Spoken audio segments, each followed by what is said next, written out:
Hi, how you going? Diane from Rest Assured North Queensland with 10 things no one ever tells you about Wi-Fi. And over 10 days, and we've had 5 days, and I can guess after the last 5 days, you know what, you wonder, you know why no one ever tells you anything about Wi-Fi. So today's day 6. It's a very interesting one. Today I'm going to look at the Wi-Fi router and how far away you should be from the Wi-Fi router. Now if we go through the electromagnetic energy safety guidelines, they say we should be 20 centimeters away, which is that far. It's not very far, is it? But let me share with you what I come across when I actually turned my Wi-Fi router on and I took some measurements. I took measurements at 1, 2, 4 and 6 meters. I'm just going to share 1 meter distance and 6 meter distance. But before we get started, a little bit of background information. When I do a measurement, it's in microwatts per square meter. When biological effects start to happen within the body, it's when our body is exposed to 10 microwatts per square meter. Actually, it's around about 6, but we just use 10 as a guideline. So just keep that 10 figure in your mind when I discuss the readings with you. So let's have a look at 6 meters away. So when I was standing 6 meters away from the Wi-Fi and I was taking a measurement with my trusty meter, the measurements were 6 meters. It peaked at 2,700 microwatts per square meter. So that's the highest reading I got at that time. And then when I took the peak hold off, I had a look and just let it fluctuate. And it was anywhere from 1,200 to 2,000 microwatts per square meter.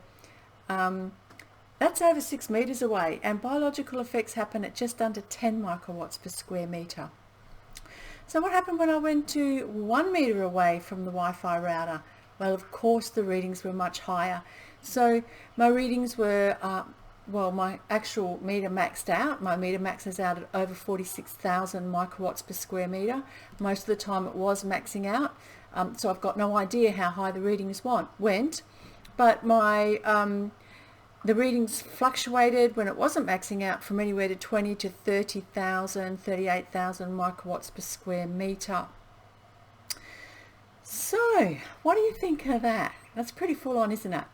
So what can you do about that? Well, right now we're just going to cover quickly just a couple of things that can tide you over now if you think this is an issue. First one is you really want to be keeping away from the Wi-Fi router, don't you? We saw at 6 meters away that the body was still being impacted. They say that kids should be at least 10 meters away from the Wi-Fi router. So have a little think about where your Wi-Fi router is. And if it's in an area where people spend time, it's probably a good idea to remove it from that area and put it a long way away from where anybody spends time. Your next best option is to, when you're not using Wi-Fi, turn it off. Unplug the router. You need to unplug the router because sometimes even when you just disable Wi-Fi, it does actually pop back on. And if you have any wireless devices in the home, when you unplug that wireless router, you need to turn your wireless devices off as well. Just disable the Wi-Fi because, or actually unplug it if you've got a smart TV or anything like that, because your smart TV or whatever is going to be just looking for that Wi-Fi signal. So that's just a couple of tips with you to help you out today if you feel it's a concern. If you'd like to have a chat with me about this, I'll put a link in this post so that you can book and have a free 15-minute chat with me about this if you feel it's an issue. Please share this with your family and friends. And tomorrow we'll be back and we're actually going to talk a little bit more about this and how you can protect your family from Wi-Fi. Whatever you're doing, I hope you're having a great day. I'll see you tomorrow. Bye.